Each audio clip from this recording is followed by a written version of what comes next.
Moçambique, país jovem encostado ao Índico, terra de muitas crenças, de muitos povos, muitos encontros e muitas cores.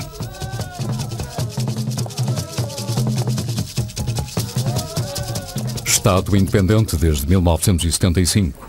Antes foi África Oriental Portuguesa, pedaço do Império Colonial Português. A transição de colónia para país soberano fez-se em 14 meses decisivos. Vamos revisitar esses tempos vertiginosos. Houve muita matança no 7 de setembro. Era uma guerra de brancos contra pretos. Portanto, o inimigo, naquela altura, bastava ser um branco. Naquele dia, 7 de setembro, bastava ser branco, era um inimigo. Tentaremos rever o que se passou em Moçambique e também o que estava a acontecer nas outras colónias africanas e em Lisboa. O desmoronar de um velho império.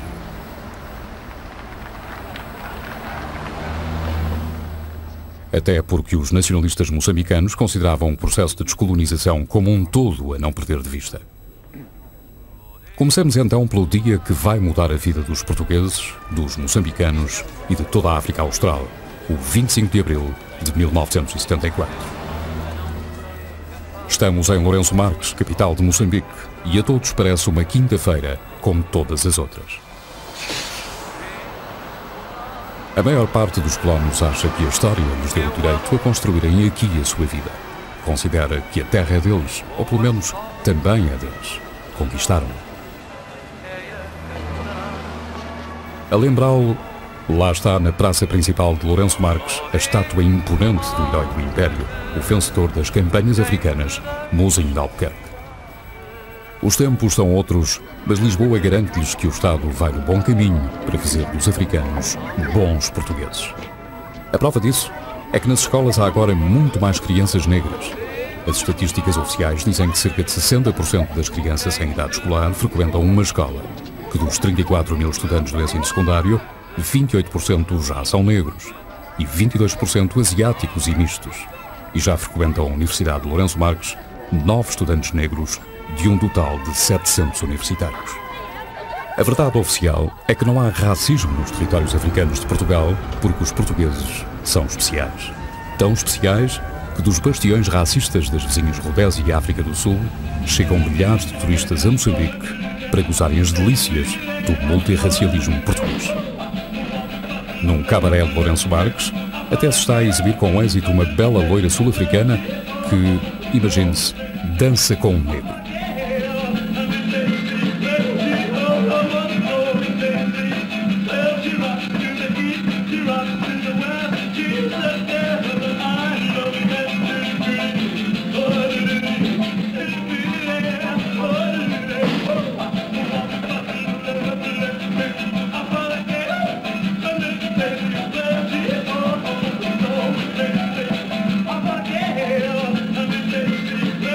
Todos sabem, no entanto, que na agitada vida da capital, o contrário é que é verdade. Nos cabarés, há sobretudo brancos que dançam com negras ou mestiças e que o multirracialismo deste tipo se encontra quase exclusivamente em zonas de prostituição. Sabe-se, mas fala-se pouco da crise económica. Desde 1973 que os preços sobem como resultado do choque petrolífero. Moçambique está mesmo na bancarrota. Fracassou por completo o prometido espaço económico português, que nesta altura deveria permitir a livre circulação de bens e capitais entre Portugal e as colónias. 1000 escudos de Moçambique valem 700 escudos portugueses. As transferências para Portugal estão pela hora da morte. Previdentes, muitos homens de negócios com bons conhecimentos fazem o que podem para a Sorrelfa mandarem o máximo de dinheiro para a metrópole. A guerra também preocupa, mas para quem vive em Lourenço Marques parece estar longe. E, no entanto, anda muito perto da beira, segundo a cidade da colónia. Bem escondido no mato, coordenava desde 72 a atividade guerrilheira na região, o comandante da Frelimo, Cara Alegre Tembe. Minha missão era dificultar, ou mesmo impossibilitar, a livre circulação dos comboios na linha férrea Dondo, Moatize, e Dondo Malau. Porque economicamente era estratégico para a alimentação da tropa colonial naquela área toda até a província de Tete. Assim como Dondo Chimoio, Manica. Sim. E ao mesmo tempo, criando condições para a travessia do Rio Pungo até a Rio Save, para chegarmos à província de Inhambane e Gaza. A verdade oficial imposta pela censura é outra. A guerra está controlada e o exército português está a ter grande êxito na sua ação de cativar as populações africanas. Aviões da ação psicossocial equipados com grandes altifalantes percorrem as zonas onde atua a guerrilha, dizem Malda Frelimo. Prometem o perdão aos que se entregarem com as armas. Frelimo, Ngurila Pila, Vini Vioe, Kanji, Aspari, Tatenda. Frelimo, Ngurila Pila, Vini Vioe, Kangua, Babacina. Os militares portugueses chamam este tipo de avião o Bocas. Os guerrilheiros chamam-lhe o Mentiroso. Documentários mostram a tropa portuguesa em ações humanitárias e a gratidão demonstrada pelos moçambicanos.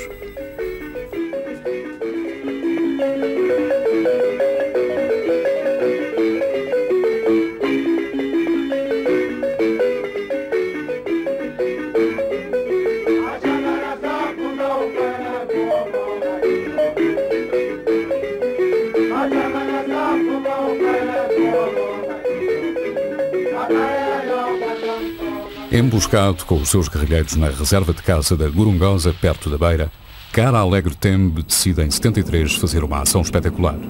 Abate o médico pessoal do generalíssimo Franco de Espanha, que fora à Gorongosa para um safari. Explica porquê. O governo colonial na altura lançava muita propaganda em como os guerrilheiros não estavam em Sofala. Não estavam, havia uma tranquilidade na província de Sofala, inclusive o Parque Nacional está livre. Nós acompanhamos, então ficamos chateados, nós estamos aqui. Então temos que fazer provar que nós estamos aqui, existimos. Porque aquela visita, se tivesse saído bem sucedida, era grande propaganda lá fora. Então tivemos que desmentir. Como foram, nós fizemos aquela ação. Na Beira, com a guerra à porta, os colonos resmungam contra a tropa que consideram incompetente. Pedem armas. Chegam a manifestar-se, mas a propaganda oficial insiste que vai tudo bem. Marcelino Alves, nascido em Moçambique, é na altura alferes. Comanda o Grupo Especial de Paraquedistas número 12, GEPs, uma unidade recrutada na colónia. Lembra-se bem dessa quinta-feira, 25 de abril de 74. Estava em Tete, com dois grupos, portanto o grupo GP formado por 4, tinha 2 grupos a fazerem proteção a Cabarabaça e 2 grupos estacionados na base de Tete a 0 horas, isto quer dizer preparados para tudo em qualquer momento. Portanto, o máximo 7, 8 minutos, rodas no ar, como a gente dizia. Na minha perspectiva, e daquilo que eu discuti, da altura, e daquilo que eu discutia com os meus colegas oficiais também, comandantes de grupos, que eram grupos alargados, portanto eram companhias, na minha opinião estava claramente perdida. Nós tínhamos perdido completamente a iniciativa, sobretudo no eixo Manica e Sofala. Aniceto Afonso é na altura capitão. Está colocado no quartel-general em Nampula. É um dos fundadores do movimento dos capitães em Moçambique. Considera que no 25 de abril a situação é preocupante.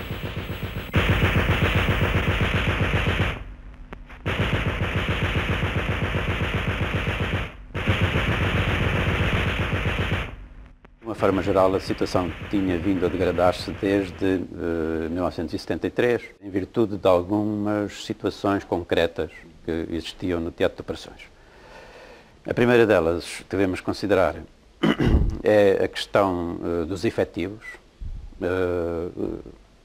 Os efetivos do recrutamento local, portanto, aquelas unidades que eram principalmente constituídas por elementos negros, eram já uma percentagem muito importante do efetivo total, eram de 54%. Era preocupante ainda pelo facto de grande parte destes efetivos estar numa zona operacional de Tete, de apoio propriamente à construção de Cabarabaça, como ao apoio do transporte das cargas, chamado o Comando de Cargas Críticas, o transporte dessas cargas para a barragem, como à defesa da linha de transporte de energia. Sabe-se também que a Frelimo tem desde janeiro de 74 o míssil Strela, que ameaça a supremacia aérea portuguesa. Por outro lado, cerca de 25% das unidades metropolitanas já ultrapassaram há muito os 2 anos de comissão, sem serem rendidas. E isso afeta-lhes a moral.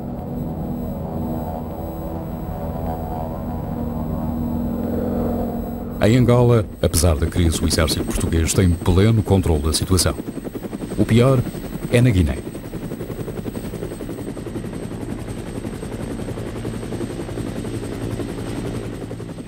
Eu, quando cheguei à Guiné, como nomeado governador, encontrei uma situação verdadeiramente desesperada. Eu penso mesmo que se não fosse o 25 de Abril, a Guiné tinha caído. Aliás, já tinha caído uma praça e outras estavam ameaçadas de cair. No dia 25 de abril de 74, a rádio moçambicana, bem controlada, não fala do que se passa em Lisboa. É pela onda curta que os militares em Moçambique sabem do golpe. O mesmo acontece a muitos moçambicanos habituados a ouvir estações estrangeiras. Feliciano Mata, hoje deputado da Frelimo, era na altura um jovem do primeiro ano de liceu em Lourenço Marques. Vive então aqui com a família, numa zona suburbana, perto do aeroporto. 25 de abril eu primeiro ouvi pela rádio. E comuniquei imediatamente ao meu pai que havia um acontecimento estranho, que me parece ser uma coisa, golpe de Estado. Eu não tinha assim muita noção do sentido de golpe de Estado. E então, juntos ouvimos a rádio, veio o meu tio, que já era militante na clandestinidade. A notícia alastra pela cidade. Ângelo Xixafa tinha estado anos nas celas da PIDE. Quando sai da prisão, forma uma célula da Frelimo com alguns companheiros de trabalho.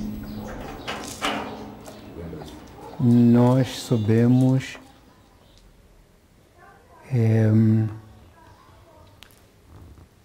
quando estávamos a sair do primeiro turno de trabalho, portanto, aquela hora do almoço, é que nós começamos a ouvir aqueles dizeres das pessoas que diz-se que, mas nunca ninguém sabia dizer a verdade daquilo que havia acontecido em Portugal. Entre os finalistas da Faculdade de Medicina de Lourenço Marques em 74 estão Ana Nóvoa e Ricardo Barradas, hoje médicos em Moçambique. E estávamos a trabalhar no hospital e começamos a sentir um ambiente de alguma agitação e alguém nos vem dizer que houve um golpe de Estado em Portugal. Naturalmente que ficámos também contaminados por aquela agitação e começámos a tentar averiguar e é evidente que já não trabalhámos mais nesse dia. Ao fim da tarde, já está uma multidão na rua à espera de uma edição especial. Albino Magaia, já nessa altura jornalista, passou anos na prisão da PIDE e sabe dos muitos presos políticos liquidados. Tem medo de eventuais vinganças da polícia política, como reação ao golpe em Portugal. A PIDE mandava e desmandava aqui em Moçambique, sobretudo nessa época, que foi a pior época da PIDE. Então foi uma sensação de angústia. O que é que nos vai acontecer agora? Que Portugal não fica aqui, fica lá. E então, o que é que nos ia acontecer a nós aqui?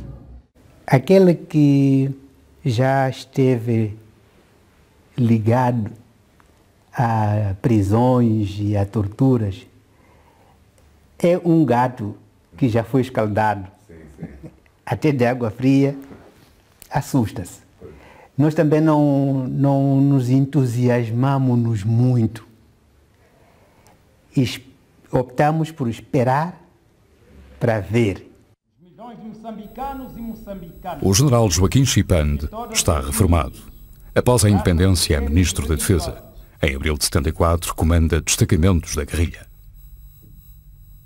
Quando deu o golpe em Portugal, eu estava na frente operacional de Cabo Delgado, precisamente no distrito de Nangade, no centro infantário de Nangade. E tinha uma missão, nessa altura, de eu ir planificar uma operação grande, de grande dimensão. Isto significava o ataque e assalto ao posto de Umari, nomeadamente conhecido por Namatili. Então, de manhã, quando estávamos lá reunidos, abrimos a rádio emissora, então ouvimos golpe de Estado em Portugal. Então, qual foi a vossa reação? E os comandantes perguntaram, dizem, então chefe, há isto em Portugal que há? Eu disse, não tem nada a ver conosco. Mas já não se dá o ataque. A Frelimo só vem a tomar Omar Namatili em agosto de 74, numa operação que provoca muita controvérsia. Em 74, Paulina Mateus faz parte do destacamento feminino da Frelimo. Está num curso político-militar num campo de guerrilha no sul da Tanzânia, na Xinguea. Aquilo foi uma grande satisfação. Saltamos todos nós, abraçamos como se fosse que era o dia da independência em Moçambique. Mas nós estávamos a ver que era o caminho já com o fim da guerra nas ex-colônias portuguesas. Discutimos, dialogamos. Naquela tarde já não tivemos o curso político, era só discussão sobre o fim da guerra. Então cada um perguntava ao outro, mas com esse golpe de Estado, já estamos quase à independência ou não? Os outros diziam, já é a independência mesmo. Os outros, não, isto é uma manobra, havemos de ver, não sei o que. Então era uma discussão muito forte e satisfação grande, as pessoas saltavam, todos nós alegres. Já estávamos a ver a independência das colônias portuguesas. Oscar Monteiro, advogado e ex-ministro da Frelimo, em 74 é quadro superior do movimento. Eu estou numa escola que a Frelimo acabava de criar uns meses antes na Xinguea, e onde se estavam a dar aulas a maior parte dos quadros que depois vieram constituir a governação a vários níveis em Moçambique. E na manhã do dia 25, no intervalo de uma aula, ouvimos um noticiário na Rádio França Internacional que fala de qualquer coisa d'État ao Portugal. Cette fois c'est pour de bon. Então a gente concluiu logo, na sequência do que tinha acontecido nas Caldas da Rainha, que a situação em Portugal já estava para mudar. Que já se tornava claro para nós que havia duas questões. Uma, a questão da transformação, da mudança democrática em Portugal. E a outra, a da mudança em relação à política colonial. No dia 26, como estava previsto, toma posse o novo presidente da Câmara de Lourenço Marques, um sociólogo nascido em Moçambique, Mircea Marques. No ato de posse estão todos os que estariam se a cerimónia tivesse sido meses antes. No dia 26, a RTP divulga o comunicado da Junta de Salvação. Sobre o problema colonial, só refere o lançamento de uma política ultramarina que conduz à paz. E também garantir a sobrevivência da nação como pátria soberana no seu todo pluricontinental. O que em Moçambique não se sabe é que Spínola e Costa Gomes, na noite de 25 para 26, impõem que a proclamação da Junta exclua a referência à autodeterminação dos povos. Qual será, senhor presidente, a política de Portugal de agora em adelante com relação às colônias de ultramar? A política foi definida no consenso do país. Eu gostaria de saber se já foi dada alguma diretiva aos governos do ultramar. Neste momento ainda não. Sr. General, a Junta pensa estabelecer algum contacto com os dirigentes dos movimentos de guerrilha? Neste momento, não. A ambiguidade do programa do MFA quanto ao direito das colónias à independência inicia a cisão entre os militares. Surgem de imediato várias interpretações. Havia desde logo o que constava do programa do movimento das Forças Armadas, em que se previa que primeiro se democratizasse o país e depois se descolonizasse. Quer dizer, a descolonização seria o resultado da vontade popular saída de uma Assembleia Constituinte, de uma Constituição e de eleições legislativas. O que implicava uma demora na descolonização de cerca de um ano e meio. Isto era realista, a meu ver, mas era, no fundo, correspondia ainda à tentativa tardia, a meu ver, de concretizar as ideias do livro de João Spínola, Portugal e o Futuro. Havia também os mais realistas, entre os quais me situava eu, no sentido de que, antes de descolonizar, havia que fazer a paz, porque tínhamos guerra em três frentes.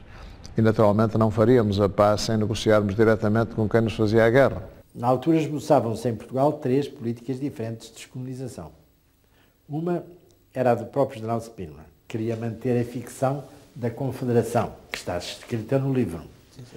Outra, que era a minha, queria fazer imediatamente e o mais depressa possível a paz em todas as colónias e chegarmos à autodeterminação. E outra era a do Partido Comunista, que com contactos com o MFA queria fazer a sua própria descolonização, dando possibilidade aos soviéticos de ficarem no terreno. Mário Tomé e Aniceto Afonso são fundadores muito ativos do movimento dos capitães em Moçambique. Estão nessa altura no quartel-general em Nampula. O programa do MFA tinha claramente uma perspectiva manifesta de independência das colónias, não é?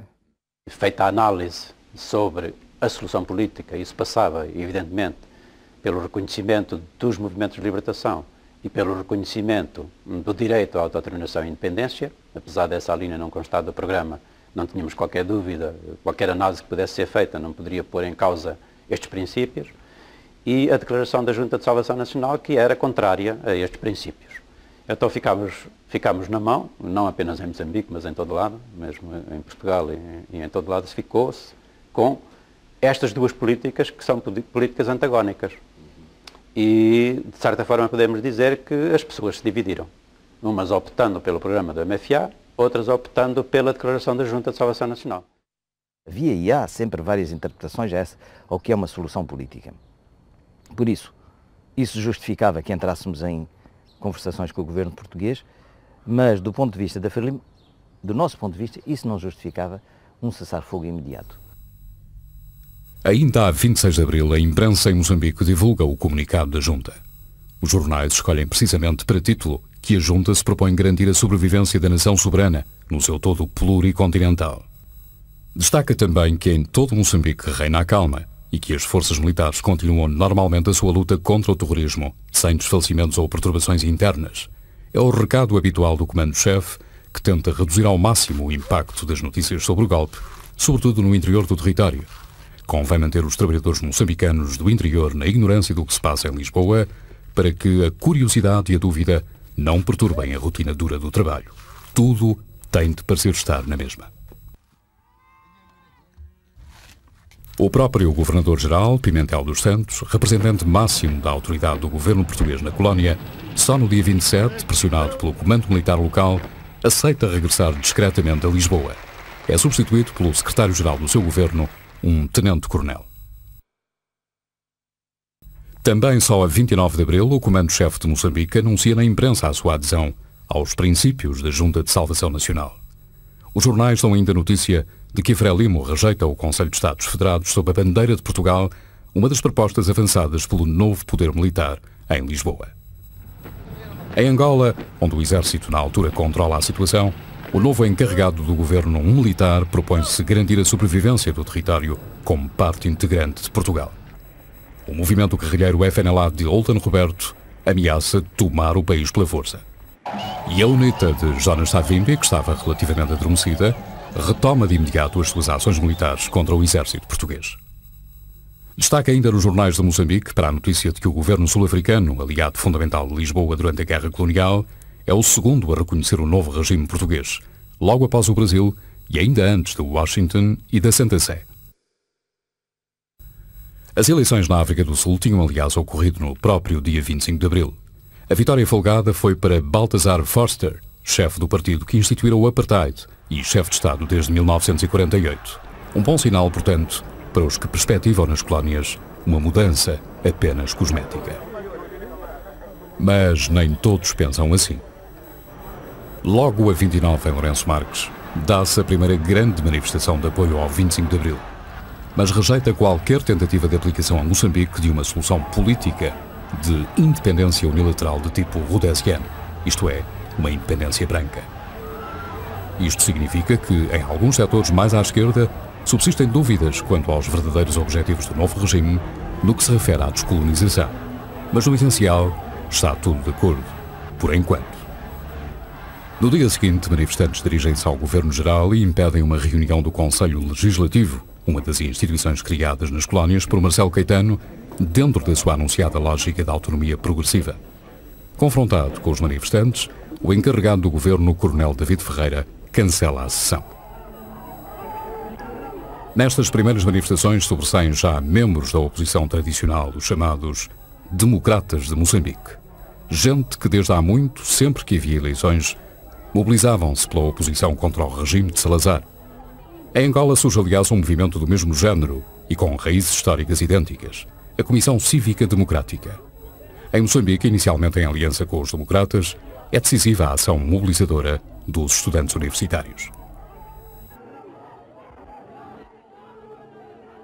Nós não dormíamos, nós não descansávamos, era tal agitação que nós estávamos em todas as manifestações coletivas onde fosse possível, e inclusivamente muitos de nós éramos os fomentadores disso, naturalmente, éramos estudantes universitários, já com uma certa experiência de trabalho político, ao contrário da maior parte dos habitantes deste país.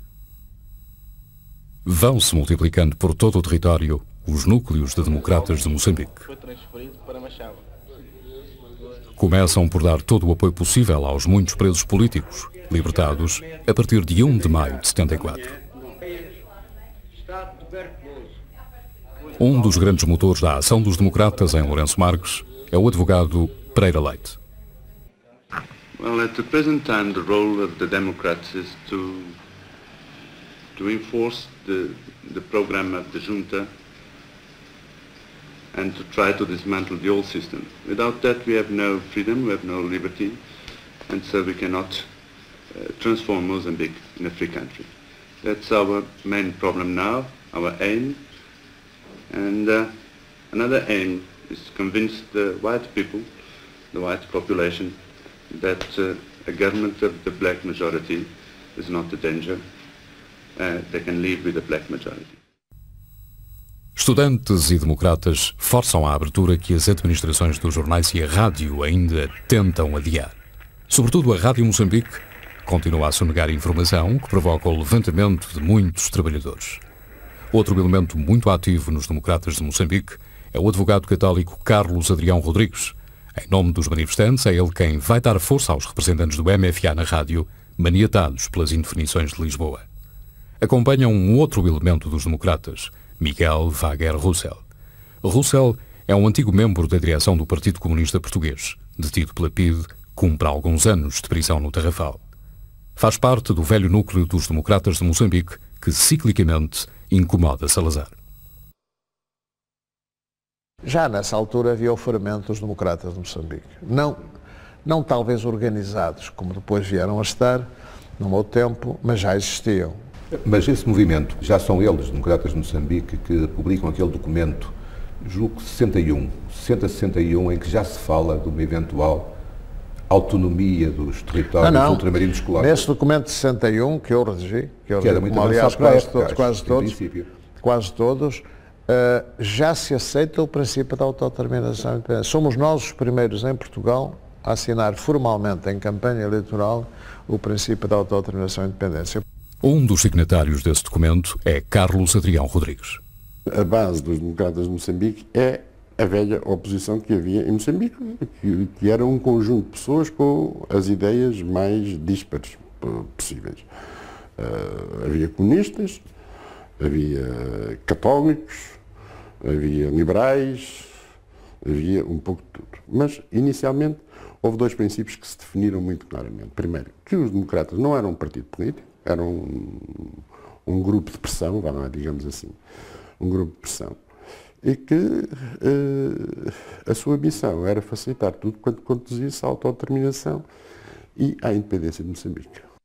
Nunca me integrei neles para saber concretamente o que é que eles pretendiam, que tipo de libertação queriam. Não sei se queriam, não quero ofender o pensamento dos democratas, não sei se queriam a independência tipo o Dida e do Ian Smith, ou queriam uma independência liderada por ele, pelos democratas, não sei dizer. não quero especular.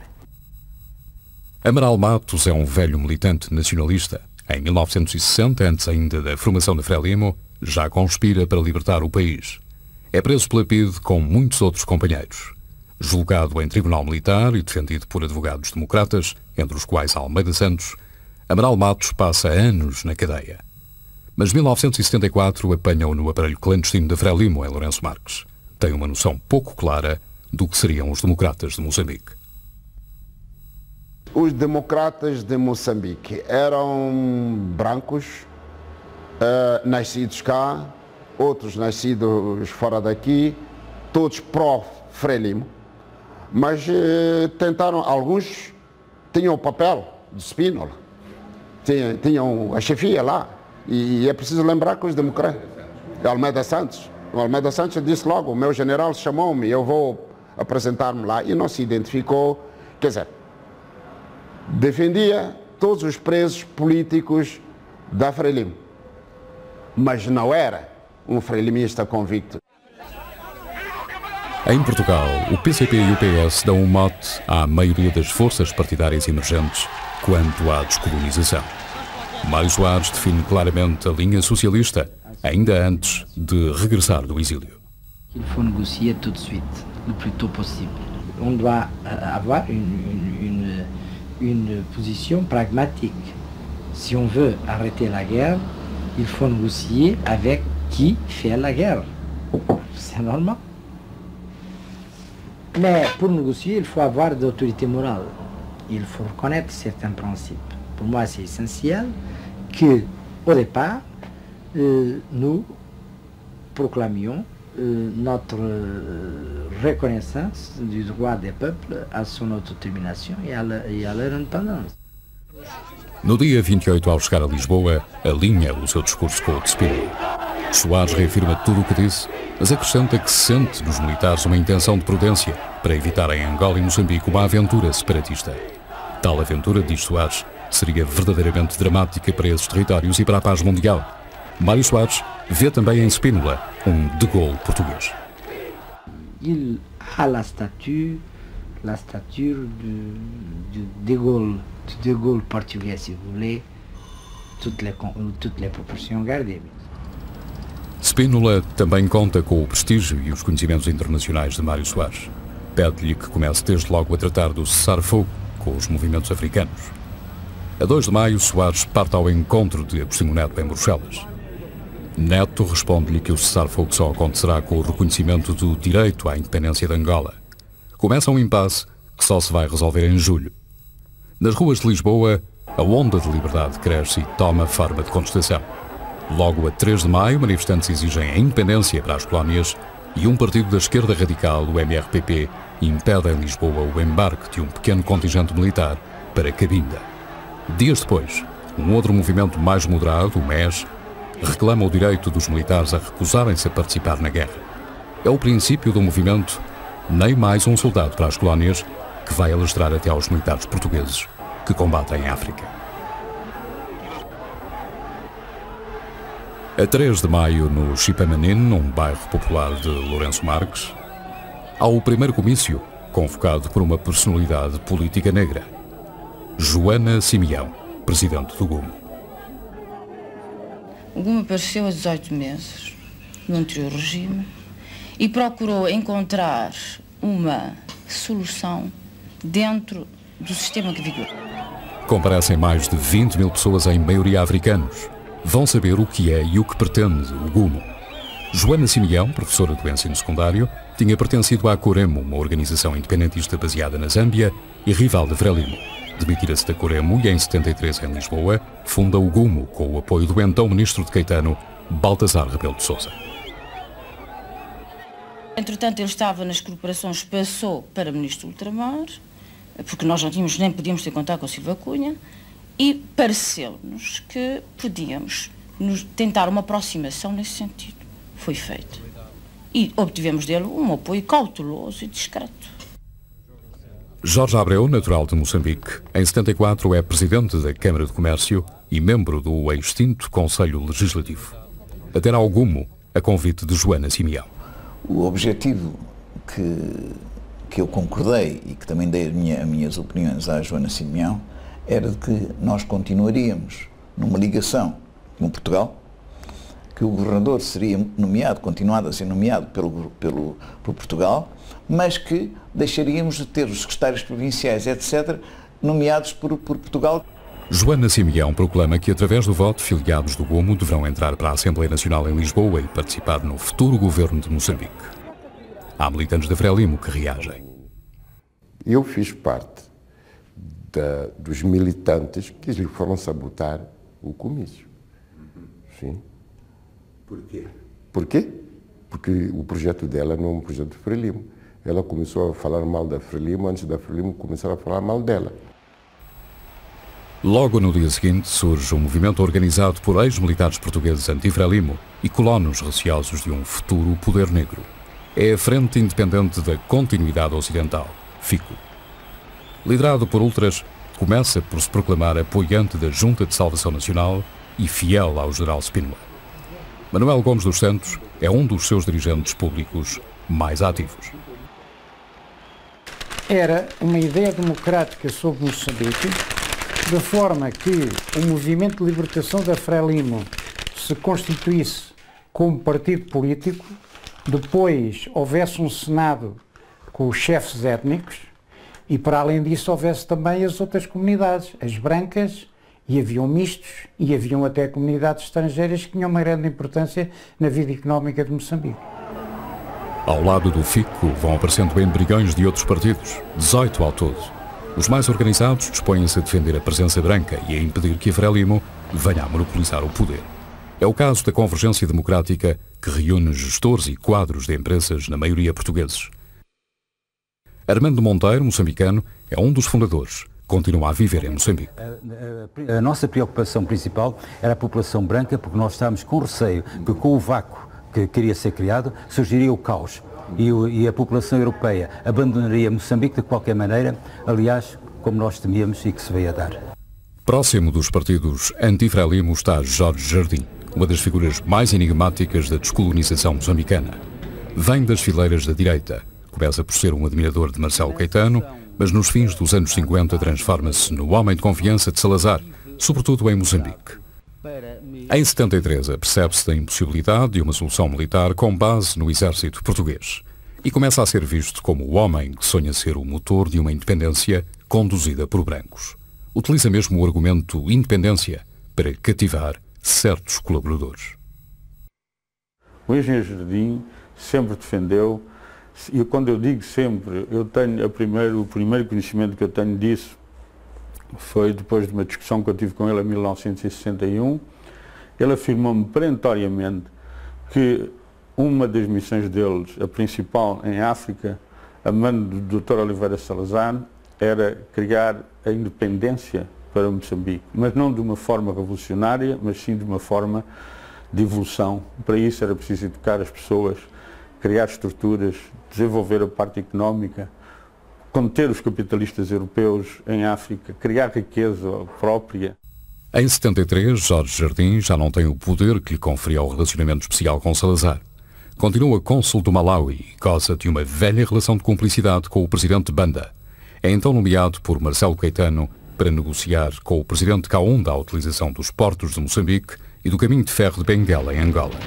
Na sequência dessas negociações, Jardim é surpreendido por uma proposta de mediação da Zâmbia para a paz em Moçambique e Angola. É o chamado Programa de Lusaka. Aí, Kaunda sugere uma espécie de Commonwealth centrado em Portugal. Jardim está convicto de que este Programa de Lusaka tem o apoio dos presidentes da Zâmbia, da Tanzânia e também de Samora Machel. Mariano Matsinha era, em 73, o representante da Frelimo na Zâmbia. A nossa preferência era a própria Frelimo a negociar com o governo português. Mas, naturalmente, se houvesse uma outra solução e que conduzisse para o mesmo objetivo, a Frelimo não tinha nenhuma objeção. Jorge Jardim vai a Lisboa oferecer a Marcelo Caetano o seu Programa de Lusaka, mas Caetano rejeita-o. Jardim não desiste, tenta angariar o apoio de militares influentes, como os generais Caúza da Riaga e Diogo Neto. Entretanto, dá-se o 25 de Abril. O golpe surpreende Jorge Jardim em Lisboa procura logo chegar ao novo poder para o interessar no programa de Lusaka. É nessa altura que Spínola convida o general Silvino Silvério Marques para governador e comandante-chefe em Moçambique.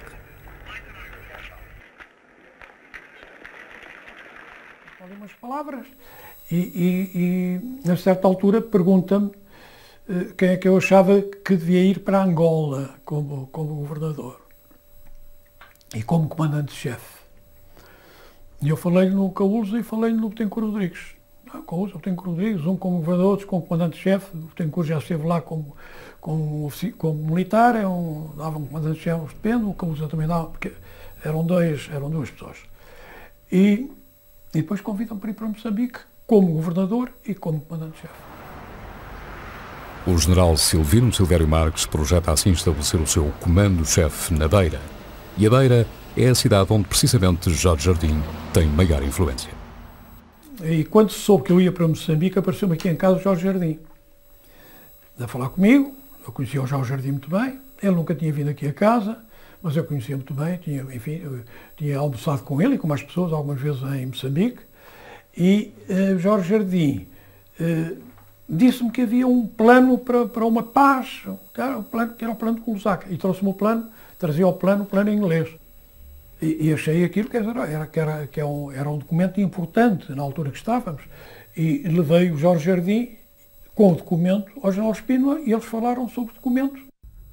Acompanhado pelo general Costa Gomes, Spínola ouve Jardim, mas não diz sim nem sopas. Tem o seu próprio projeto de descolonização. Dá-o a conhecer quando é nomeado Presidente da República e forma o primeiro governo provisório em meados de maio, chefiado por Palma Carlos. Spínola propõe que o futuro das colónias seja decidido em referendo, mas só quando estiverem criadas instituições democráticas. Nesse referendo, as populações deverão escolher entre manterem-se unidas a Portugal num sistema de federação ou tornarem-se completamente independentes. Os movimentos independentistas deverão aceitar o cessar-fogo participando nesse referendo como partidos. Spínola está convencido que as populações africanas vão escolher a união com Portugal. Isto significa que a guerra em África vai continuar.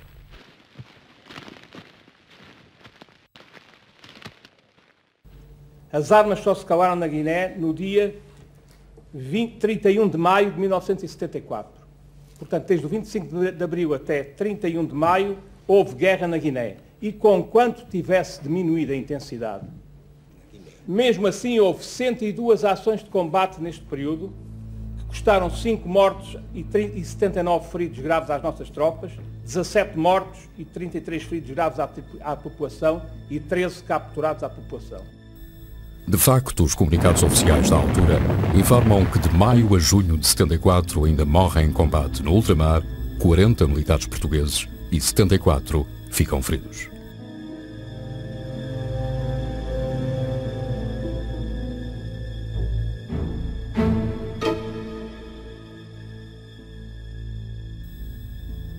Em Lisboa, o poder divide-se. Uma parte da Junta de Salvação Nacional e mesmo do MFA alinha com Spínola. Em Angola e Moçambique, a hierarquia militar põe-se contra o MFA. Haveria grande resistência, principalmente da hierarquia das Forças Armadas, grande resistência a aceitar a posição do movimento das Forças Armadas e do programa do MFA.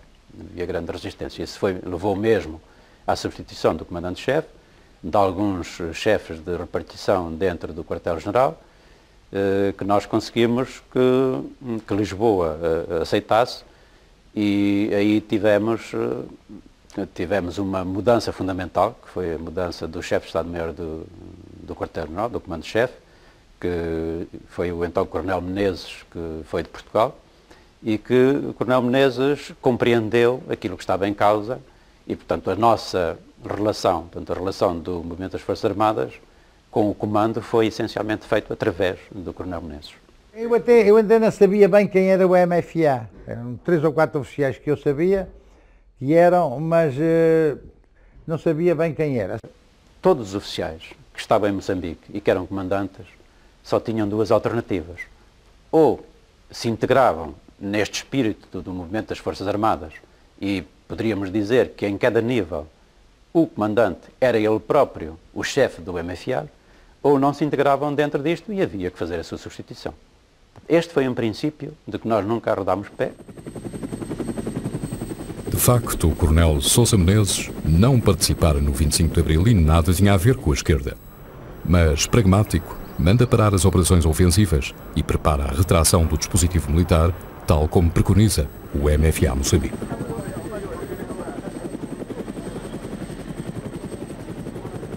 Só acabando as operações ofensivas, instalando-as defensivamente, retraindo o dispositivo, dando à Frelimo todas as garantias que não íamos prosseguir aquela guerra, é que se podia avançar para acabar com ela, de facto. Mário Tomé é na altura do movimento das Forças Armadas. Está em Nampula, mas o movimento dos capitães, depois MFA, tem desde 73 uma forte implantação em Moçambique, mesmo nas zonas de guerra mais longínquas. A primeira reunião do Movimento dos Capitães foi no dia 13 de setembro de 73, em Nampula. Procurámos constituir comissões em todos os lugares onde houvesse oficiais do quadro permanente, e em 25 de Abril nós tínhamos comissões regionais, que chamávamos comissões regionais ou comissões locais, em todo o território de Moçambique. Ainda que a Usa da Riaga era comandante-chefe em Moçambique, já elementos do movimento dos capitães se aventuram a lançar de avião panfletos não assinados, dando apoio ao bispo de Nampula, Dom Manuel Vieira Pinto, vítima de perseguição do regime colonial. Nós consideramos que era importante dar um apoio ao bispo. E então fez um lançamento de panfletos, acho que foi por 2 vezes até, tenho ideia disso. Onde é que sobre que na zona de Nampula. Exatamente na zona de Nampula, ali à volta, não é? Por avião... avião militar? Avião militar, obviamente, não é? Em janeiro de 74, após a revolta de populares da Beira contra o exército português, que acusam de cobardia, o movimento dos capitães ameaça mesmo avançar com um golpe militar em Moçambique, se em Lisboa os militares não se decidissem rapidamente a realizar o seu golpe. Nós consideramos que ou Lisboa, ou o movimento dos capitães em Lisboa, compreendia que o problema essencial que levou à constituição do movimento era a solução da questão colonial e o fim da guerra, ou havia necessidade de, nos próprios teatros de operações, se tomarem certas atitudes que pressionassem o movimento em Lisboa para avançar para outras soluções. E aquilo que nós fizemos foi o planeamento de poderemos dizer assim, de um golpe de Estado em Moçambique.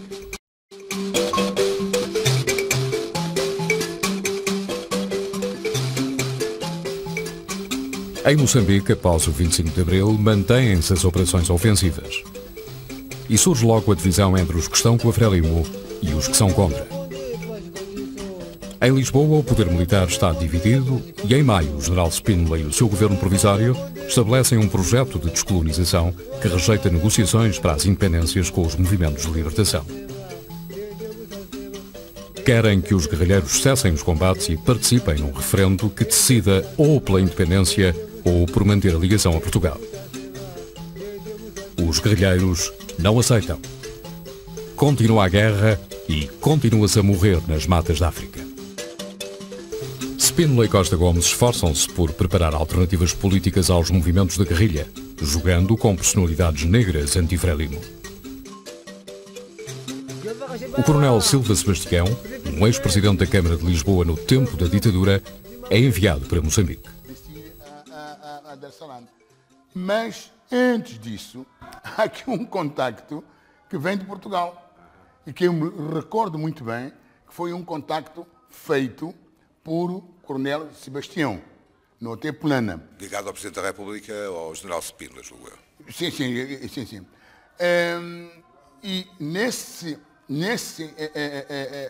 contacto, não é, ele sugere a criação de uma Frelimo responsável de militantes cá de dentro, ignorando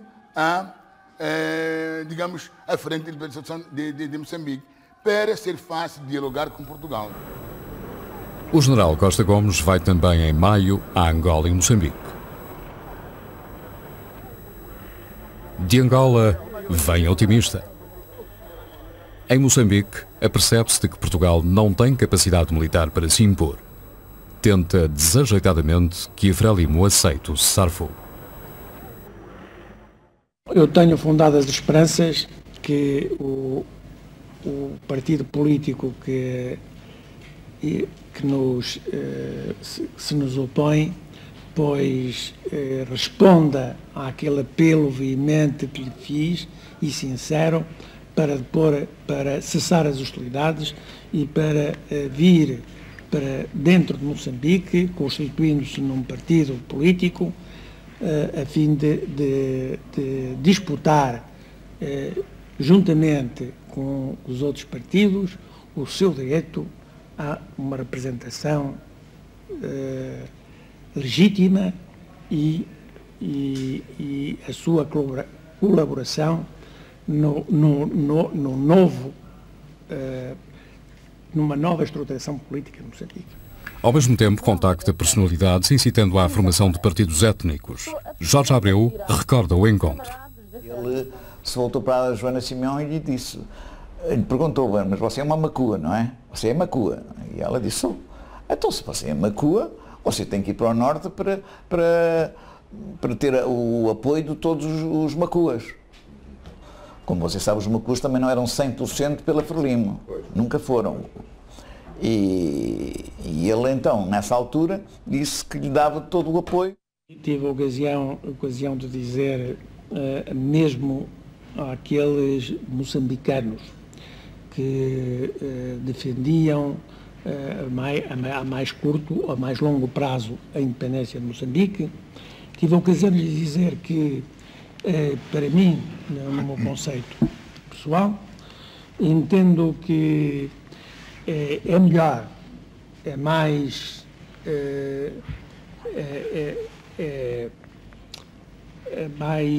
forte e é mais agradável até pertencer a uma nação de 25 milhões do que pertencer a uma nação de 8 milhões e meio. Verifiquei a determinação generalizada de todos os grupos dessa sociedade luso-tropical me fizeram sentir que não aceitarão soluções paternalistas, mas todos me deram a grande alegria de sublinhar a esperança na viabilidade efetiva da autodeterminação autêntica num quadro variável de um portuguesismo pluricontinental. Costa Gomes continua a defender uma federação à maneira de Spínola. Apesar deste otimismo, Moçambique mergulha no caos. Multiplicam-se as greves. Na terceira semana de maio, 18 mil estivadores apresentam reivindicações no Palácio do Governo. São aumentados em quase 100%. Houve uma série de greves na estiva. Eu sou marítimo, sou radiotelegrafista, trabalhei no mar, conheço bem essa vida, a força da estiva, e nós fizemos um trabalho de fato de agitação, de provocação. Sobretudo aqui no sul de Moçambique, uma grande confusão, há um pandemónio. Há um pandemónio, sobretudo na área da cidade de Cimento. Há um medo, há um receio, e começa a haver também o problema das empresas. As empresas, as machambas, começam a ter problemas de greves incontroláveis. O poder em Lisboa também está no impasse. Em princípio de junho, torna-se evidente que toda a nova política externa portuguesa está dependente de uma decisão sobre a política a seguir quanto à descolonização. Visto que a abertura aos países africanos, visto que a abertura aos países árabes, visto que a normalização das relações diplomáticas com todos os países socialistas está, em grande parte, como se compreende, dependente do êxito das negociações que pudermos manter em África. Isso mesmo acentuou ontem o Ministro dos Negócios Estrangeiros da Holanda, que se deslocou a Portugal, e todo o plano de cooperação que ele nos veio oferecer, não só em nome do governo holandês, mas da Comunidade Europeia, como aliás o tinha feito antes o Ministro dos Negócios Estrangeiros francês. Nós ou fazíamos uma descolonização de acordo com a ONU e com a OA, ou não fazíamos coisa nenhuma. Quando foi o 25 de Abril, o Presidente Senghor estava em Paris. Toda a gente sabe que o Presidente Senghor foi um homem que defendeu sempre as cores, defendeu sempre as possibilidades portuguesas. O Presidente Senghor pediu para ir um delegado a Paris falar com ele. Ele estava em trânsito para a China. O Marechal Spínola nomeou o Nunes Barata, que é agora embaixador em Roma e que na altura era capitão Mociano, e nomeou a mim para irmos os dois falar com o Presidente Senghor. O Presidente Senghor, entre outras coisas, na conversa que teve lá para baixo connosco, disse-nos um ponto que nós não ligámos muito. E depois viemos, tinha razão. Ele disse logo, vai ser muito complicado a descolonização de Angola e Moçambique. E até se ofereceu para dar uma ajuda se fosse caso disso. E disse-nos mais. Primeiro, vocês têm de dar um sinal inequívoco à OUA de que estão dispostos a fazer a descolonização, para tentarmos assim que esse problema não se agrave extraordinariamente. E nós estamos interessados porque isso pode servir de exemplo para a África do Sul. A 6 de junho, Mário Soares está em Lusaka, à procura do almejado cessar-fogo com a Frelimo. Acompanha um jovem oficial do MFA, Otelo Saraiva de Carvalho, incumbido por Spínola de uma missão especial. Qual é a minha missão? Eu entro também nas conversações, falo. Não, o senhor vai com uma missão só, que é de vigiar esse gajo, Mário Soares, em que eu não tenho confiança nenhuma. Portanto, você vai com a missão de ver o que é que o homem vai fazer. E só vamos analisar qual é a missão do Mário Soares, o que é que ele vai fazer, o que é que o senhor lhe disse para fazer. Que é para eu poder saber e vigiá-lo e saber o que é que ele está a fazer ou não. Não, eu disse a ele, que ele vai lá tratar só, para já, do cessar-fogo. Ele não pode sair de Lusaka sem trazer a garantia do cessar-fogo por parte da Frelimo. Joaquim Chissano vai chegar a Presidente da República. Em 1974 é do Comitê Central da Frelimo e participa na preparação do primeiro encontro com a delegação portuguesa. Tínhamos preparados, sabíamos quais eram os argumentos possíveis da parte portuguesa e então chegamos lá e verificamos que a própria delegação portuguesa não tinha feito o mesmo exercício que nós tínhamos feito. Devo lhe dizer que até nós fizemos uma espécie de treinos como se faz no futebol, né? Em que nosso grupo colocou-se do lado de Portugal, incluindo as diferentes tendências portuguesas estavam lá representadas, a dialogar com o nosso lado e tentamos um diálogo mais moderado, um diálogo mais duro e escolhemos qual era o diálogo que devíamos levar para o Estado. Nessa altura o Dr. Mário Soares perguntou-me baixinho, ó Sr. Major, o que é que acha que eu faça? Estendemos as mãos através da mesa ou acha que o dia volta à mesa, rompa o protocolo e dê um abraço ao Samora Machel? E eu disse, olha, Sr. é exatamente isso que eu estou a pensar. Se o Sr. não fizer isso, eu faço. E ele, tomado de brios, Mário Soares, rompeu o protocolo, ladeia à mesa, vai-se ao Samora Machel e dá-lhe um abraço forte. E tendo tido início as conversações, sem dúvida nenhuma que o Mário Soares se bateu denudadamente para cumprir a missão que tinha sido imposta pelo Spínola. Sérgio Vieira, membro da Frelimo, próximo de Samora, estava na delegação moçambicana. Houve o abraço que o Dr. Mário Soares dá ao Presidente Samora Machel e logo a seguir ocorre um primeiro, episódio curioso e que mostrava talvez algo de que a delegação portuguesa ainda não compreendera efetivamente o que eram as negociações. Quando nos sentamos à mesa, quem fala primeiro, quem não fala, quem tem coisas para apresentar, e um certo momento o Dr. Mário Soares insiste para que seja Samora Machel a falar.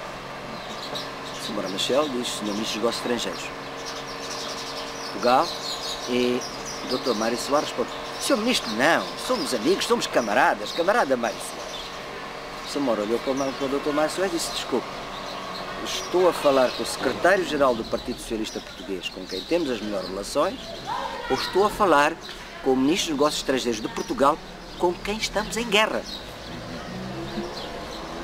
Com quem estamos em guerra. Ah não, mas é para isso que estamos... Pois é, mas enquanto não acabarmos a guerra, estamos em guerra.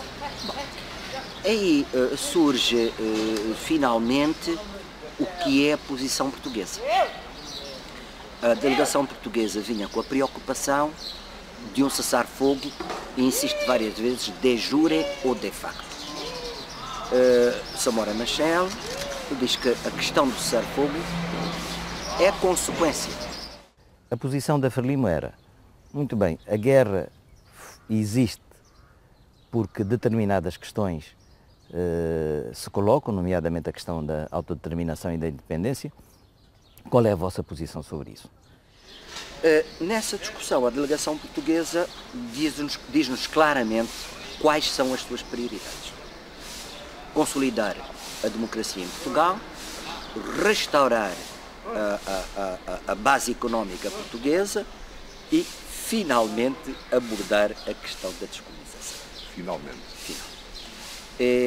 Nessa discussão também, o Dr. Mário Soares, num certo momento, diz, bom, mas a Frelimo não é necessariamente representativa, porque a guerra não está em toda a parte. Dizia o Samora Machel, não, nós estivemos aqui desde 64, há 10 anos que nós estamos em guerra com vocês. Já perdemos milhares de homens. E estamos aqui a lutar por alcançar uma rápida descolonização que conduza para uma independência para tão rápida como possível. O nosso povo está saturado de guerra. E, portanto, nós não estamos aqui agora para brincar, nós estamos em guerra, estamos no terreno. E vocês sabem que têm enormes dificuldades, porque o vosso povo e os vossos soldados estão saturados de guerra. Queremos é que vocês digam que nos garantam que depois destes 10 anos de guerra, com as perdas de vidas que nós já tivemos, e vocês também já tiveram, que a guerra termine, sim, sem dúvida, mas que vocês nos deem garantia para que a guerra termine, de que vocês reconhecem o direito do nosso povo, que nós aqui representamos, à autodeterminação e à independência.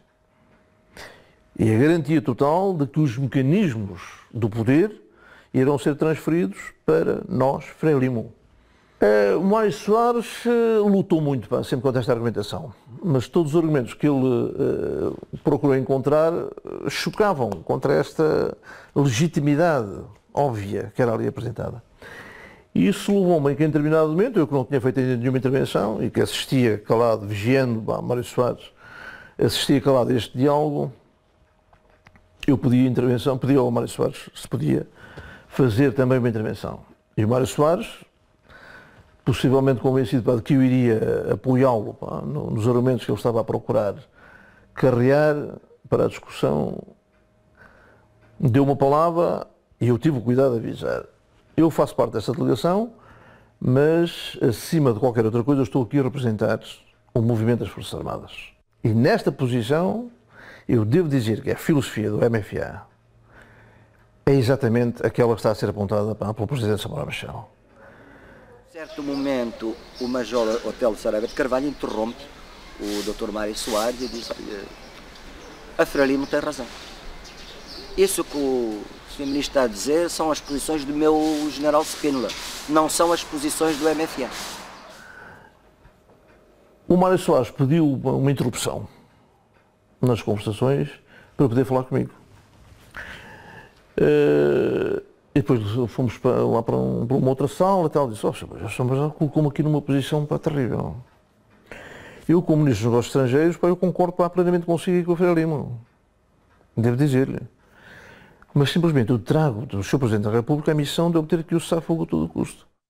Preparamos o comunicado, eu agora digo de memória, basicamente dizíamos que Portugal havia que definir as suas posições políticas sobre o problema do colonialismo e que a Frelimo só reataria as conversações depois de Portugal terminar as conversações com o PIGC. Isto porque naquele momento nós éramos os únicos que estavam a lutar. Angola tinha praticamente a lutar armada parada e o Dr. Mário Soares já tinha conseguido um cessar-fogo de facto com o PIGC em Guiné-Bissau. E nós sentimos naquele momento o risco que era muito elevado, que não havendo a pressão militar que de facto o dossiê do colonialismo passasse efetivamente para terceiro lugar, como nos era definido. Recebi uma delegação do MPLA, que estava lá e quis falar comigo, não falou com o Mário Soares, mas falou comigo. E pronto, e disse-lhes também qual era a perspectiva do MFA relativamente aos movimentos em Angola. E que sem dúvida nenhuma, nós, MFA, iríamos dar todo o apoio possível ao MPLA. Porque conhecíamos bem o que era o FNLA, do Olon Roberto, conhecíamos bem qual tinha sido a gênese da UNITA, como é que ela tinha sido criada, com que finalidade. Logo saímos do aeroporto, fomos para Belém. O Mário Soares ia extremamente preocupado, e disse, doutor, tranquilize-se, não tem problema nenhum, eu assumo isso tudo. Ele dirigiu-se ao Mário Soares e eu disse, meu general, se me permite, falo eu. E comecei logo por dizer, o Sr. Mário Soares, enquanto Ministro dos Negócios Estrangeiros, desempenhou rigorosamente a missão que lhe foi dada para o general. Sim, muito bem. Então trazem só fogo? Não, senhor. Só fogo não é possível trazer. Depois expliquei-lhe porquê. Disse para qual tinha sido a minha posição. O Spínola entrou um bocado em desvario, disse para que... Eu falei nas unidades que já se estavam a render à Frelimo, em Moçambique, unidades militares portuguesas, que abriam as portas aos quartéis, chamavam a malta de Frelimo para ocupar aquilo, entregavam-lhes as armas todas e tudo. Bom. E o Spínola disse, não, eu sei disso e tal, mas eles vão ver como é que é, porque eu vou me encontrar com o Nixon, vou pedir ao Nixon tropas americanas para ir para lá e tal, e eles vão ver depois como é que é e tal. Por um lado, foi decidido que a guerra não devia parar. Por outro lado, estava-se consciente de que a solução principal era a solução política. Passados 2 dias, o Mel Antunes pediu para falar comigo. Eu fui lá ter com ele e ele perguntou-me, conta-me lá tudo o que é que se passou, como é que foi, como é que não foi. E eu relatei-lhe em pormenor também o que foi e disse, olha, eu, falando em nome do movimento, do MFA, eu tomei esta posição. E disse, isso para nós é um livro bestial, e ainda bem que o fizeste, porque isso definiu de facto os 2 campos. A posição que tu assumiste vai ser aquela que nós vamos levar por diante. A Frelimo de Samora Machel sente o perigo do impasse. Decide manter a pressão militar em paralelo com uma discreta operação diplomática em Lisboa. E é aí que intervém o Aquino de Bragança. Aquino de Bragança é um hábil jornalista, nascido na ex-colónia de Goa, com influência em Samora Machel. Faz parte do núcleo de intelectuais que desde os anos 50 sonha com a libertação das colónias. Aproxima-se com facilidade do núcleo duro do MFA em Lisboa. Aquino de Bragança é convidada pela comissão do MFA que se interessava pela descolonização, nomeadamente o Mel Antunes, o próprio Costa Brás e um conjunto de pessoas mais ligadas a esses assuntos da descolonização. O sentimento que estamos a ter é que o problema da reorganização da vida política em Portugal, inclusive da luta entre os vários partidos políticos, começava a tomar a primazia sobre esta questão. E nós não podíamos continuar numa situação deste tipo de uma maneira de forma indefinida. Em Lisboa, Aquino procura descobrir quem detém de facto o poder. Informa a Frelimo que o futuro imediato passa pela coordenadora do MFA. Era ele que estava, historicamente, a braços com o problema da situação colonial. E havia também aquela ideia entre os militares da Frelimo, entre os militares em geral. Bom, entre militares nós entendemos. Nós ficámos com a ideia de que Aquino de Bragança vinha mandatado por Samora Machel para fazer esse contacto. E logo nessa primeira conversa, nós tratámos das questões da guerra, como é que terminaria a guerra, das questões das consequências da guerra, tratámos da independência do país, que forma é que assumiria a independência do país, analisámos os interesses portugueses em Moçambique, isto é, as questões da segurança das pessoas e dos seus bens, e analisámos a forma de transição. A nós interessámos uma solução rápida pelo seguinte: a mudança democrática em Portugal cria um capital de simpatia, inclusive é connosco, mas cria um grande capital de simpatia no mundo e nos partidos políticos da Europa, incluindo naqueles que apoiavam a luta de libertação. E nós receávamos que este problema fosse sendo relegado. Ok, recebemos inclusive mensagens diretas. Eu recordo uma vez na Câmara dos Comuns, alguém vir-nos dizer: bom, mas vocês têm que parar com isso, vocês devem parar absolutamente com as ações militares, fazer um cessar-fogo e deixem que Portugal há de vir resolver o problema mais tarde. Deixem eles resolver os seus problemas. Mas também podia acontecer o seguinte, é que Portugal não conseguisse resolver os seus problemas e os nossos também não ficassem resolvidos. Aqui no de Bragança continua a ser a antena e o mensageiro da Frelimo para a coordenadora do MFA. Convence os militares de que a Frelimo antevê uma longa transição para a independência. Sim, o Aquino de Bragança, ao analisarmos a situação geral do país, isto é, as capacidades de quadros, a capacidade dos nacionais do país para manter a situação da organização do Estado em Moçambique, verificamos logo que ela é grandemente eficiente. Quer dizer, este é um reconhecimento da própria Frelimo que nos é transmitido por Aquino de Bragança. Isto é, isso levava a pensar que a independência de Moçambique requeria uma longa transição.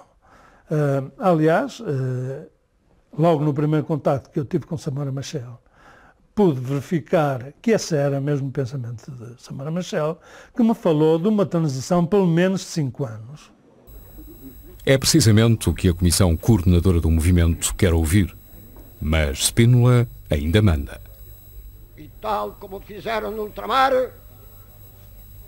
também aqui estamos prontos. Projeta mesmo virar a opinião pública a seu favor, reforçar o seu poder, marginalizar a esquerda do movimento e liquidar a influência do Partido Comunista nos militares.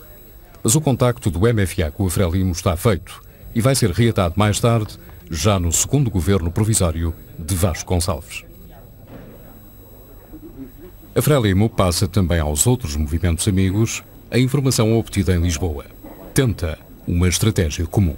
Eu próprio participei numa reunião com dirigentes do PAIGC, em que tive, aliás, fui de propósito, mandado lá a Argélia, eles estavam a fazer algum contacto lá, fui mandado para dar informação, o que é que se passava, como é que estavam a passar as coisas, qual era a nossa, Frelimo, interpretação da situação, quais os perigos, se não tomar as precauções necessárias, que podiam levar a uma situação demasiado neocolonial. Em junho de 74, vive-se em Angola e Moçambique um quase vazio de autoridade. As greves e a agitação das cidades chegam ao interior. São então nomeados novos governadores para esses territórios. Vão constituir governos provisórios com praticamente a mesma autonomia que detinham antes do 25 de Abril. O general Silvino Silvério Marques, inicialmente indicado por Spínola para Moçambique, acaba por ir para Angola. Como governador de Moçambique vai Soares de Melo, um democrata amigo de Almeida Santos em Lourenço Marques. Spínola, mais uma vez, defende que não existem condições para a independência das colónias. E só pode haver autodeterminação em clima de livre e perfeito funcionamento das instituições democráticas. O que hoje se entende por independência imediata seria a mais gritante negação dos ideais democráticos universalmente aceitos e nos quais se inspirou o movimento das Forças Armadas. Spínola reafirma que a negociação de um processo de descolonização faseado está dependente da aceitação do cessar-fogo pelos movimentos de guerrilha. Mantém-se o impasse. Eu próprio debati este problema com o Presidente da República, mas não o convenci. Ele entendeu que ainda havia condições para consultas populares realizadas, para que essa consulta não beneficiasse apenas quem nos fez a guerra, mas todos os partidecos que entretanto tinham surgido, movimentos, etc. Isto era profundamente irrealista. Em Portugal acentua-se a pressão a favor da independência das colónias.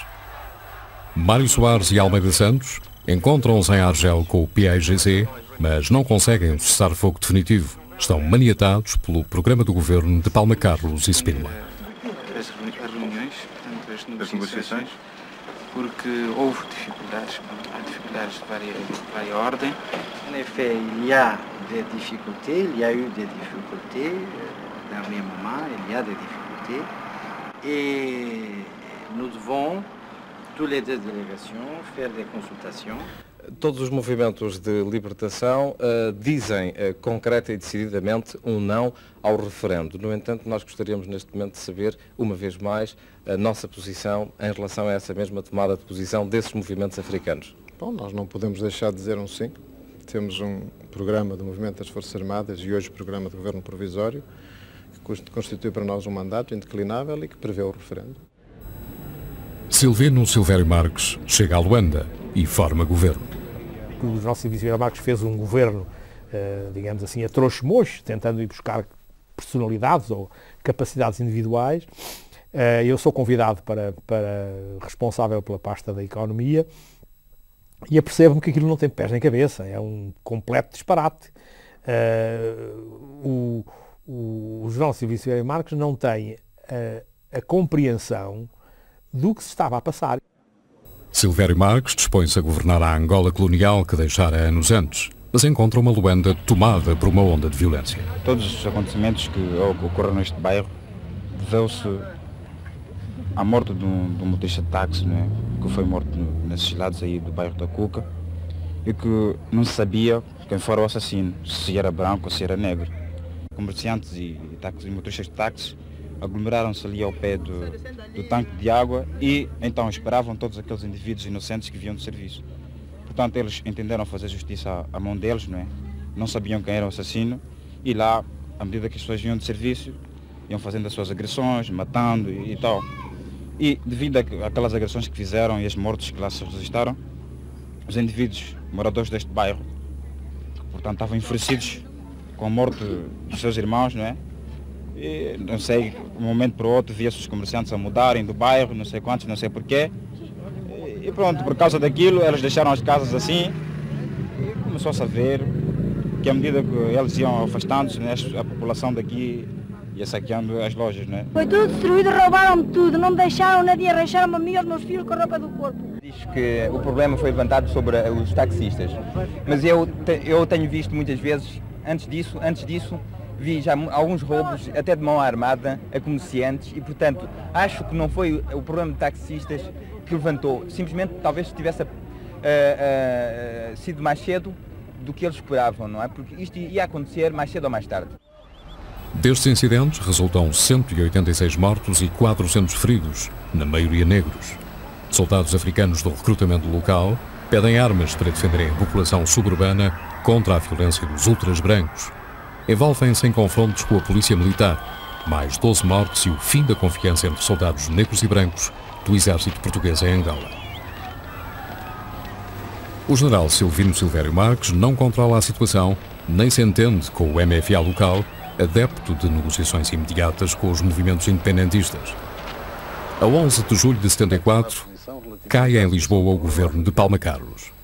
Eu diria que a minha opinião é que o problema africano não se resolve através de guerra. Na crise de Palma Carlos havia a tentativa de, no fundo, legitimar o Presidente da República através de um referendo, uma consulta referendária, e ele, através dessa legitimação, tentava, digamos assim, realizar a tal descolonização que ele tinha no seu espírito, que era uma descolonização pós-dissipada em relação à Assembleia Constituinte, mas também se poupava a Assembleia Constituinte na medida em que se referendava também uma Constituição proposta por ele próprio. Isto não passou no Conselho de Ministros, teve apenas 4 votos, salvo erro, favoráveis, que foram os ministros que então se demitiram, e não teve um sequer voto favorável no Conselho de Estado. Precisamente a 11 de julho, no dia da queda do governo Palma Carlos, a coordenadora do MFA em Lisboa recebe uma mensagem de Moçambique. Aqui um documento secreto, uma mensagem secreta de julho de 74, que nos foi enviada pelo Tenente-Coronel Cunha Lopes, que desempenhava funções na altura de Estado-Maior, em que ele nos diz assim à Comissão do MFA em Lisboa, isto vem da Comissão Coordenadora Política do MFA, junto do Governo-Geral. O diretor do SCCI, Tenente-Coronel Ramiro Ramos, é portador do pensamento unânime das diferentes comissões do MFA de Moçambique que se traduz na urgência de contactos com vista a um cessar-fogo. Cada dia que passa sem se encararem as realidades agrava a situação e poderá conduzir ao colapso militar. Nada consegue motivar os nossos soldados para uma continuação da luta. Casos recentes de insubordinação de unidades do Norte e Centro são suscetíveis de generalização e de conduzir a uma solução unilateral de cessar-fogo.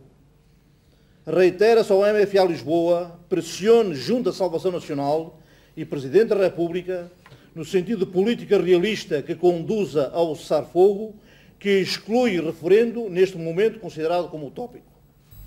Palma Carlos é substituído pelo Coronel Vasconcelos, presidente da coordenadora do MFA. Do confronto entre Spínola e o movimento das Forças Armadas, o general sai derrotado. Além de Vasconcelos, entra para o governo o Major Melo Antunes, com a função específica de controlar as negociações com Angola e Moçambique.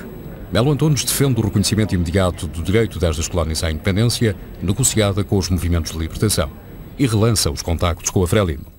Temos um encontro na Holanda, em que encontramos pela primeira vez o Coronel Melo Antunes, creio que na altura era ministro sem pasta.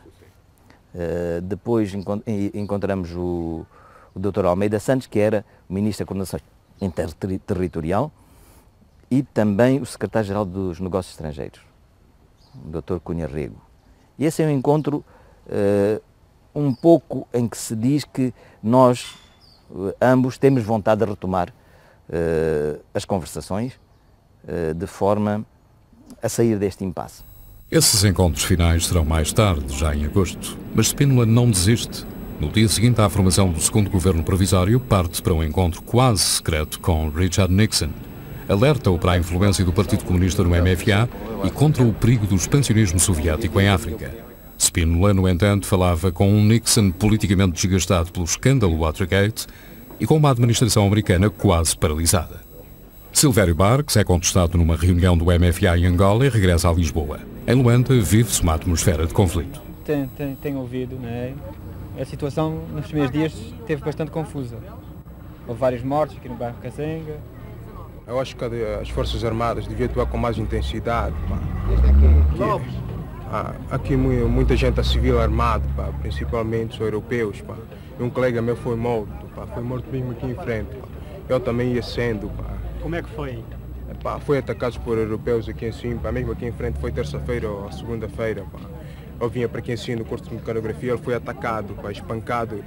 E quando ele se ia defender foi morto a tiro, mesmo aqui em cima. Tu assististe? Assisti, sim, e vou ao funeral hoje.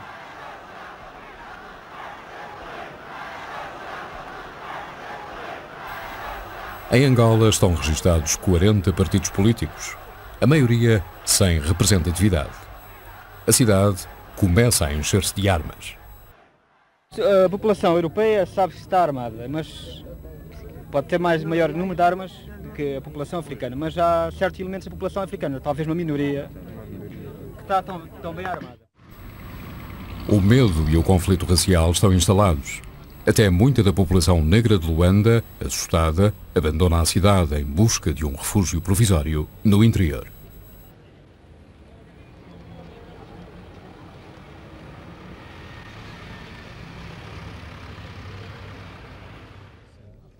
Em finais de julho, o almirante Rosa Coutinho é nomeado presidente da Junta Governativa de Angola e parte para Luanda. Julgo que a população de Angola, o bom povo português de Angola, carece de ser devidamente esclarecido. Cabe, portanto, a Vossa Excelência, Sr. Almirante, levar uma palavra de confiança ao povo de Angola. Rosa Coutinho conta em Angola com a confiança do MFA e tem a seu favor a inexistência de operações militares. Mas o colono pobre é já vítima de um conflito ateado pelos ultras. Estive de porta aberta até ao meio-dia, até às 2 horas. Às 2 horas tudo correu normalmente. mas às 2 horas começou-se a casa a encher de indivíduos estranhos onde diziam. E eu que pretendia fechar a porta e eles onde diziam: o senhor Neto não fecha a porta. Não fecha a porta porque pode estar garantido que não há azar. O senhor não está na lista. O senhor pode estar aqui à confiança entre nós. Nós, negros, podemos comer e beber, que não lhe ficamos a dever nada.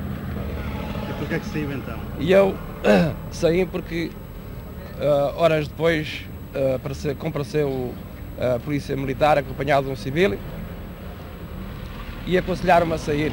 E eu disse: não saio porque isto está a correr normalmente e estou mesmo acreditado com os pretos e nativos, todos os nativos aqui meus vizinhos e toda a raça negra, que não saia, que sou uma pessoa amiga deles e que não saia. E eles aconselharam: o senhor tem que sair. Obrigaram-no mesmo a sair? O senhor tem que sair.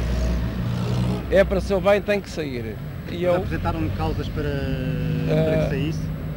Simplesmente saísse e digo assim: e para onde é que vou? A gente depois dá-lhe um destino. Em Moçambique acompanha-se com preocupação os incidentes da Luanda, mas até setembro não há este tipo de conflitos. Ao contrário do que se passa em Angola, mantém-se a convivência dentro do exército, entre militares vindos de Portugal e moçambicanos.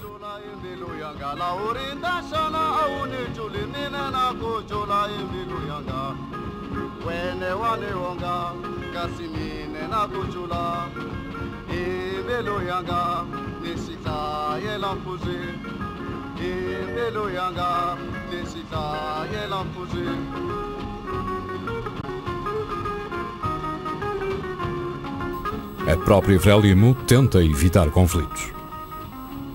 Nós receamos, tememos que pudesse se dar aquilo que se deu a quando da independência do Congo, Leopoldville, que houve tendência a uma reação rássica de ódio dos pretos contra os brancos. Integrávamos nossos elementos da raça branca. A minha brigada era integrada por doutora Ana Maria Novoa e doutor Ricardo Barada. Íamos até os confins dos distritos de Chibuto, por aí fora. Eu acho que nós nunca sentimos hostilidade, pelo contrário. Claro que poderia haver ainda no início, nas primeiras saídas, aquele medo, mas como é que é? Isto será a sério ou será que a PIDE ainda está por trás disto? As pessoas ainda tinham medo, não é? Estávamos aí a fazer um comício desses e aparecem pessoas a dar-nos aviso aos nossos camaradas, não é? Que lideravam o processo, a dar aviso de que a casa onde tínhamos dormido na noite anterior, na sede do Chibuto, estaria cercada pelo exército, que teria ouvido que nós andávamos a fazer agitação política e portanto estávamos em maus lençóis. Claro que ficámos seriamente preocupados, mas voltámos para o Chibuto e quando chegámos lá fomos imediatamente conduzidos ao quartel, portanto já os militares a interrogar-nos, a pôr em causa a legalidade da nossa ação ali e porque os régulos da zona não tinham içado a bandeira portuguesa naquele dia, que por sinal era o 10 de junho, não é? Então pronto, essa que era a acusação principal, mas pronto, foi uma conversa amena dentro do quartel do Chibuto, onde foi chamado, felizmente para nós, um representante do MFA, que naturalmente era uma pessoa compreensiva e que estava do nosso lado, digamos, entre aspas, e tudo acabou por se resolver.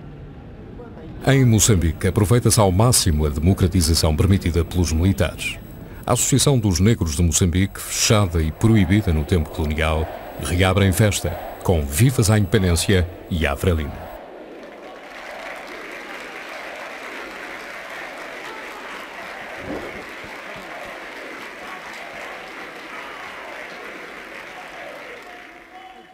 Em meados de junho, Soares de Melo forma o seu governo sem conseguir a participação dos democratas de Moçambique. Tal como a Frelimo, os democratas consideram este mais um governo colonial. É um gabinete que recebe de herança situações muito difíceis. O país está paralisado, este novo executivo não tem autonomia e as finanças estão um caos. Já o general Costa Gomes, ao regressar em maio da sua visita a Moçambique, considerara grave a situação económico-financeira. E isso resultou da política que foi estatuída em 1971 e conhecida pelo problema das transferências. Realmente, Moçambique, o governo de Moçambique não soube, talvez, planear com vista ao futuro as consequências que esse novo sistema financeiro trazia cartava para a província, e nesta altura a situação económica e financeira de Moçambique é realmente um bocadinho grave. Estou convencido que ela só poderá melhorar a curto prazo com um auxílio substancial dos povos irmãos da metrópole e de Angola. De resto, como sabe, está previsto que Angola faça um empréstimo substancial a Moçambique. Mas esse empréstimo não chega a fazer-se. O novo governador Soares de Melo tenta conter as manifestações contra a degradação geral que se instala. A situação acaba por ser resolvida graças aos magaíças, isto é, aos mineiros do sul de Moçambique que trabalham nas minas de ouro da África do Sul desde princípios do século XX. São mais de 100 de milhar. Partem saudosos e apreensivos, mas sabem que tem de ser.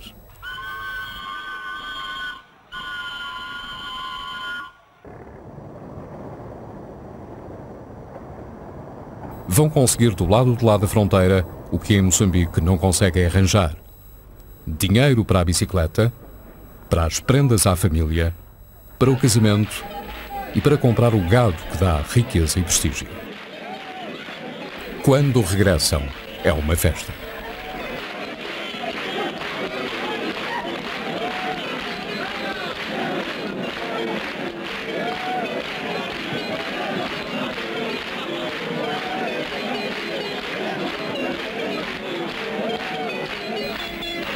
Deles depende grande parte da saúde económica de Moçambique, mas não só. Durante a sua permanência nas minas, o chamado magaíça recebe apenas cerca de metade do ordenado. O restante é-lhe pago em Moçambique quando regressa para uma agência do Estado colonial. Claro que o governo joga e ganha bem com a conversão da divisa sul-africana, que vale ouro pelo débil escudo moçambicano. Mas há mais. Desde 1928, que em consequência de um tratado entre Portugal e a África do Sul, por cada mineiro moçambicano a trabalhar nas minas sul-africanas, o governo português recebia uma determinada quantidade de ouro. Esse ouro era enviado para Lourenço Marques e depois seguia para os cofres do Banco de Portugal, em Lisboa.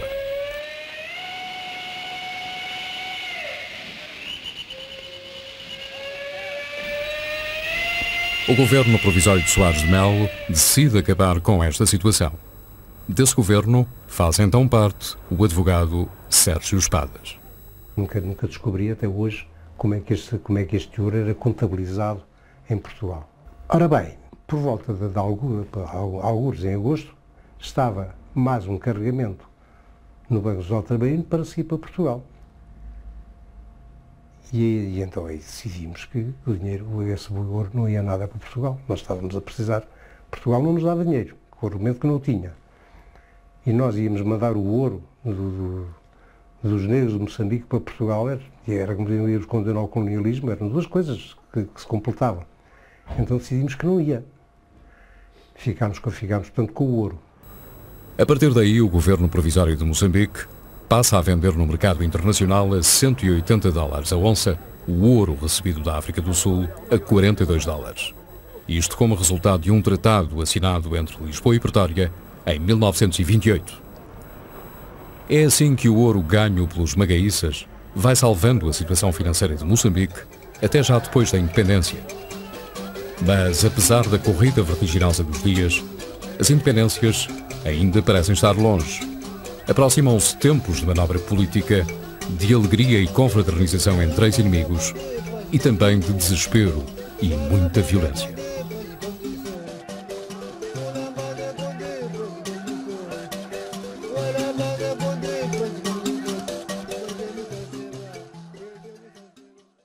Hiakatiku, hiakatiku, hiakatiku, hiakatiku, hiakatiku, hiakatiku, tiko gahina ga Mosambiki. Hiakatiku, hiakatiku, hiakatiku, hiakatiku, hiakatiku, hiakatiku,